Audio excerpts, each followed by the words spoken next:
you got to take a look at your money in, which is, again, going to be your wages, your business income, maybe your retirement distributions. You got to take a look at your money out. Where is it going? Taxes, expenses, investments, gifts. And then what's left over is your net cash flow. And how can it be used to advance the life that you're trying to live? Welcome to the Up Your Average podcast, where Keith and Doug give no-nonsense advice to level up your life. So buckle up and listen closely to Up Your Average.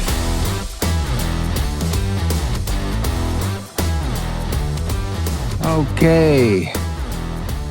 Greetings and welcome, all you adventure seekers, music lovers, art enthusiasts, football fans, financiers, moms and dads. I'm Doug Shreve, the host of today's Up Your Average podcast. Your good friend and mine, Keith Tyner, is out on assignment today. And one of Keith's greatest joys, are walking through life with other men and encouraging them. And so what is he up to? Well, he's up to exactly that. And if you stay tuned in the weeks ahead, I'm sure you'll hear more. Or if you just want to give him a call and say, hey, what are you doing? Do that. And maybe he'll send you a picture. But curious for you guys, have you been on a date lately? Have you allowed margin for time to slow down and enjoy something like a movie?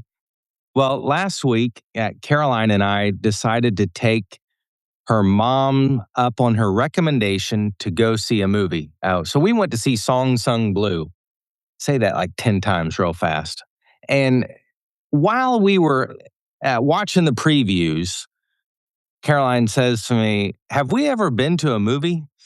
And I thought, well, yeah, we've been with the kids, but no, I don't think we've ever been to a movie, just the two of us. And in addition to that, she goes, have you ever taken a girl to a movie? And I said, I don't think I have. That's like one of the lowest, that's a low bar. That's a low hurdle to clear for a date. But yeah, yours truly, I'd never done it. And so after 24 years of marriage, I can now check that off my list. I've taken a girl to a movie. And so if you like Neil Diamond, you're a shoo-in just to absolutely love this movie. If you don't know much about Neil Diamond, you know he sang the song Sweet Caroline, right? And you've sang that song yourself. But if you don't know much about Neil Diamond, or you just like an inspiring story, you're going to love this movie. So under the theme of today, we're talking about margin, specifically under cash flow, but for the two of us to be able to take some of our time that wasn't spent or going to be spent on anything else, and just use it to go watch a movie, it was an absolute blast. It's PG-13. It's got a couple, well, I just don't go see movies, okay, as you know. But it's got a couple like high impact, tough scenes. And so I don't know about kids going to see this or not. Your kids are probably fine. But it's a great use of 2 hours and 13 minutes of your life. And if you don't like it, I'm sure Phil here at the office will give you a money back guarantee on that. So, hey, and look at that. My mother-in-law is actually calling me right now as I brag about going to see this movie. How cool is that? So sorry, number one mother-in-law, I'll call you back. So today we're going to be talking about cash flow and keeping it real. And there's a couple ways to keep it real when it comes to your money. And checking your cash flow from time to time is one of them. Updating a balance sheet, that's another one. What do you own? What do you owe on? Those things, just taking a look at those maybe even once a year, you will be ahead of the curve. Maybe you're really into this stuff. You're like a Dave Ramsey protege, or you have Mint downloaded on your phone, or there's other apps If you're really into this stuff, maybe you're tracking it every day. Maybe you're tracking it once a month. But I do think at least once a year, it's a good idea to go ahead and track what your cash flow looks like. And a couple thoughts. Cash flow is simply your paycheck. It's um it's what your money writes you. It could be your W-2 if you're working. It could be a 1099, maybe you're a contract employee or you own your own business, or maybe you're retired and you're pulling money off retirement accounts or using your investments to live. Either way, cash flow starts with your earnings. And so like if you just take a look at 2024 taxes and you were to go and look at a W-2 or look at your 1099s, it's whatever that top number is, the gross number. And so taxes are going to come out of it, expenses are going to be reduced from it, gifts are going to be made with it, and your life, your dreams, they're all funded through it. And so it's healthy to go back and say, well, what's the top? Like, what's the gross? What's our gross income? Because if you're just focused on what comes into your checking account, you might be missing out on some ways to be a little more tax efficient. And so, keeping it real starts with knowing how much money you're making. And simply put, if I had to simplify cash flow to its most simple form, it's basically what keeps the lights on. All right. And so I reached out to the crew here and got some feedback yesterday. And the fun part about this office is we cover everything from like mid 20s to mid 60s in here as far as our crew, the Gimbalites that work here. And then the amount, the types of people that we get to serve here just covers all ages. And so, and keeping it real here, we had some feedback from Caleb. And Caleb, the cool thing about Caleb is he's got an accounting background. And so he speaks the language of business, he speaks the language of finance. And this is what Caleb said. He said, I would imagine it to be most useful during times of transition or big purchase decisions. I can think back for me personally, I I decided to buy a truck a couple years ago. And so before I bought the truck, I was thinking, okay, what does my cash flow look like? Can I afford this? Do I have margin to afford this? What does my savings look like? Do I want to pay cash for it? Do I want to finance it? All these things. And then how would it impact, the stuff that, is really important to my family? And would it disrupt it? What would that disruption look like? And so if you're buying a car, taking a look at your cash flow it's a great idea to do it. Going from earned income to retirement income, that's a different one. You're turning off the cash flow spigot from your W-2 or your earned income, and you're going to start living off of your savings or your investments. What does that look like? And then lastly, buying a house. Have you bought a house? How many have you bought? That's one of the most stressful decisions in life is buying a house and then coming up with how do we do that? And so examining your cash flow before you buy a house is a great thing to do. Call any of us. We'd be happy to talk with you. And I, Keith, Keith gave me some feedback too. And one of Keith's themes on everything in life is think differently. And so, of course, he said, think differently about cash flow. And one of the things that he said about a house is that the location and the size of your house and where you might choose to live will directly impact your net worth. Obviously, the bigger your house, the bigger your box, the greater your compounded expenses will be. You'll just have, more stuff to take care of. One AC unit is an expensive endeavor. I cannot imagine two. And so, just taking a look at the size of your house, the maintenance, the yard. The amount of trees, oh my goodness. I live on an acre and we've had some large tree expenses. Trees are not cheap to take down or to maintain. And so thinking about your surroundings, even in your yard of your house or your neighborhood expectations. So your house can definitely take some of your cash flow. And another component to this is the closer you live to a metro area, the greater the cost. I have a really good friend who lives in northern Indiana. And when he comes down to Carmel, he's always just like, oh my goodness, all of these lights and storefronts and just places that are trying to get my money. How do you keep money in your pocket, Doug? And so the closer you live to a big city, there's more to do. There's more variety and more places where you can spend your money. And stuff just costs more. It's a supply and demand issue. There's just greater demand on the supplies that are available. Keith also brought up a good point that memories and expenses don't show up on a net worth statement.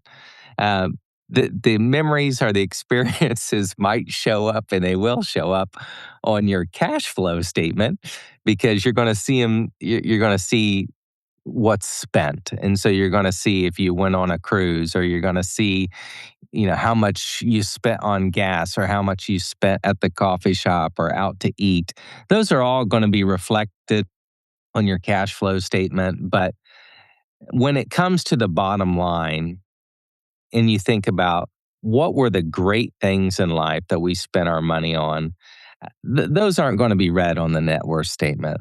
Those are going to be the stories that are passed down in pictures as you're looking through your phone, or you're sharing memories with your wife or your spouse, your kids or grandkids.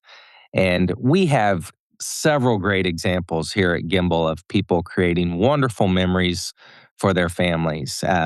We have a client this year that is going to take 3 generations on a trip out west. And that's just going to be an awesome experience for them. And that may not be your jam, but maybe it's having everybody over for a really nice meal and going over to Kroger and doing it right. Having a great meal prepared at your house. But those memories are what's really important. Um, Keith also liked to talk about traditional expenses and how they may not make sense for your future. Some of those traditional expenses that come to mind or came to Keith's mind are centered around education. And education is so expensive today. Amanda, Libby, and I were talking about that earlier this year or earlier this week. And the education can come in forms of daycare. It can come in forms of high school, college tuition. It could be tutoring. But those types of expenses may not make sense for the future. And so really dialing in those and communicating them with your spouse and your loved ones to see, hey, what are you hoping to get out of this? What do you expect? One of our friends during COVID was attending a state school, and things were going great until COVID happened and the school shut down. And so he was brought back home, living in the house that he grew up in. And as the second semester rolled around, the university said, okay, we're going to go all online. And so he thought, man, what am I doing paying big prices for me not to have the traditional classroom experience? And so what he did is he enrolled in one of these online schools, and then he just got busy. I think he got a 4-year degree in like under 2 years.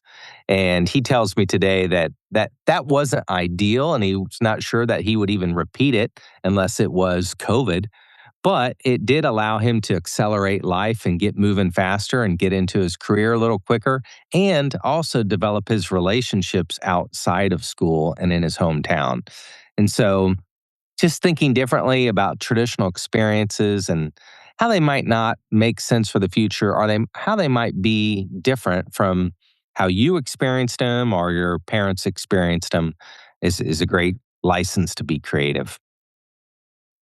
Keith says, give while you live. This is one of his things that he talks about constantly is your money is eventually going to sprout wings and fly away from you. And so why not enjoy giving money while you live? And that giving money could literally be you're giving your silver eagle coins to your loved ones, or it could be you are buying them a Southwest Airlines gift card to go travel somewhere. It could be you're giving them money to put down on their house, or you're giving them the car that you've been driving for 7 or 8 years, and then you go pick up a new one. However that looks like, give while you live is really great because you get to see the benefits of how your loved one or the receiver handles the gift and enjoys the gift. And so you could always leave it as an inheritance, but give while you live is a pretty cool principle. And then the last thing that Keith highlighted, and I really like this one. He says, learn from your bad experiences. And he says, only buy one timeshare ever. And so whatever the timeshare is in your life, give yourself some grace um, and move forward. Okay. So if you've been on this show, you've probably heard of our friend Mitch Anthony. Mitch Anthony is a coach to financial advisors. And Mitch Anthony, he was a pastor. And I can't remember the years that this was happening, but there was a time when interest rates were super high. Farmers were leveraged. They had been buying land and tractors and equipment, and they just couldn't keep up with the leverage of the money that they had borrowed for land and equipment. And so several farmers started going bankrupt, and it was just difficult. You'd have these farms in a family for 3 or 4 generations, and they were being repossessed. That's hard for us to imagine today because we think of farm ground, or we're tempted to think of farm ground as like the safest investment ever. Like, here's what you hear: they're not making any more of it. But during this time, Mitch discovered a way to help people who were over leveraged. And so he's very passionate about looking at cash flow. And he says if we ignore it, it could be at our peril. But Mitch wrote a article in Financial Advisor magazine, and he called it "Delivering Reality Checks." And what it was focused on was on the positive benefits of reviewing cash flow, and he likened it to pretending like you're going to see the doctor. And if you're going to see the doctor, they're going to ask you about your lifestyle. They're going to ask you about, hey, are you exercising? How much alcohol do you drink? How many packs a day are you smoking? What's your diet look like? And they're going to ask you these questions basically to discover your health habits. And when I think of this, I think, well, that's a pretty good idea if you were to look at your finances that way and say, what are our habits? And for those of you who are spenders, I just want to encourage you with something. I want to encourage you that um, your brain has some habits developed in it from experiences that you've walked through, or genetics that have been built up, or your environments. And so those habits aren't who you are, but they are how you've been living. Now the difference is your mind can tell your brain what to do. And so if you're open to feedback, your mind can be influenced, informed, enlightened, and it can change. Your mind can allow you to have a conversation with your loved one without getting your feathers ruffled. And that's just such an encouraging thing to me as one who is by nature a spender. And so I was able to start looking at things differently and communicating differently once I saw the difference between my mind and my brain. That was a super, super helpful thing to me way back, I think it's around 2008. So how do you do this? How do you or where do you start with evaluating your cash flow? You got to do a little data reconnaissance. And you got to take a look at your money in, which is again going to be your wages, your business income, maybe your retirement distributions. You got to take a look at your money out. Where is it going? Taxes, expenses, investments, gifts. And then what's left over is your net cash flow. And how can it be used to advance the life that you're trying to live? Or if there's red or minuses at the net cash flow, how can we take what we currently have and support what we truly value? And so this creates the conversation.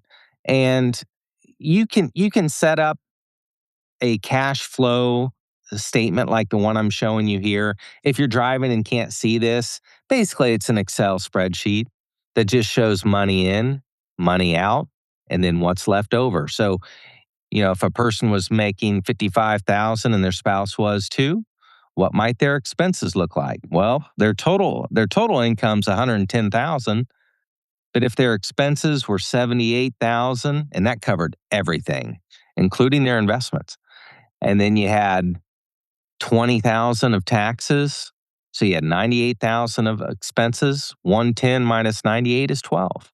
So you'd have a net cash flow, positive cash flow of $12,000. And at that point, you'd be able to talk about it. And so doing something like this, if you want to capture all of 2025, okay? If you wanted to capture all of 2025, I guarantee you can do something as basic as this in less than 90 minutes. You'd pop open your credit card online and you would look at 2025 expenses. It's going to tally it up for you. It's going to tell you how much money you spent on expenses. And at this point, don't get bogged down with, oh my goodness, half of it went to coffee, and the other half of it went to baseball games or whatever. Don't get bogged down with that. Just get the total number of expenses, and then after you do your credit card, that's the easiest one. After you do your credit card, switch over to your bank and look at your checking account. Look at the transactions. And if your bank has great technology, it'll just tell you how much you spent. If your bank is old school like mine, I literally had to go through each monthly statement with a calculator. And so even with that, guys, I went ahead and did all of 2025 and just timed myself less than an hour and a half. And so I was able to say, okay, these are all our expenses for the year. Did we have any money left over? Now, beyond that, if you want to get a step deeper to really get a handle on your cash flow, what I would recommend, what Keith would recommend is just get a white sheet of paper out, a plain sheet of paper, tape it to your bathroom counter. On the left side, write fixed. On the right side, write variable. Record each day what your expenses are. So a fixed expense might be your electric bill, your mortgage, your cell phone. It might be your internet provider and things like that. Things that don't change much from month to month. Those are going to be fixed expenses. Your variable expenses, those are going to be coffee shop, Chipotle, baseball game, had to fix a car. It's just stuff that doesn't happen on a routine basis, but just happens from time to time. And if you do that for a month, you're really going to start to feel and understand and have a good base foundation of where your money's going. And you can be honest. You can afford to say, well, you know what? I could tighten up this or that. But that would be step 2. And then step 3, and the final phase, the landing phase of this is are you open to feedback? I will tell you this. Feedback for me for years was very difficult. And I love it now. I appreciate it. At first, I'm still a little sensitive to it, but I really do appreciate it when somebody gives me feedback. And in relationship with cash flow, um, The cash flow statement is going to give you some feedback, and then you get to decide what you want to do with it. What I highly recommend is you find a time where you can sit down. If it's just you, take yourself out to breakfast. If it's you and your spouse, take your spouse out to breakfast and say, hey, look, I did a cash flow statement, and I'm just curious, like, what would you say right now our money is meant to support? Right now, what is important to you for 2026, for 2027, maybe even into 2028? What do you want our money to support? And then the reality check is, does how money is actually moving support that sentence? Are we living the way that we want to be living? And this is going to generate a conversation that will allow you guys to step back and maybe even make some changes. But my hope is that it encourages you in your conversations, in your relationships, and that you're able to just live bigger and live more on point, live more on purpose in 2026. So again, thanks for tuning in, and we'll look forward to being back at that desk behind me next week, and you guys make it a good one. Thanks.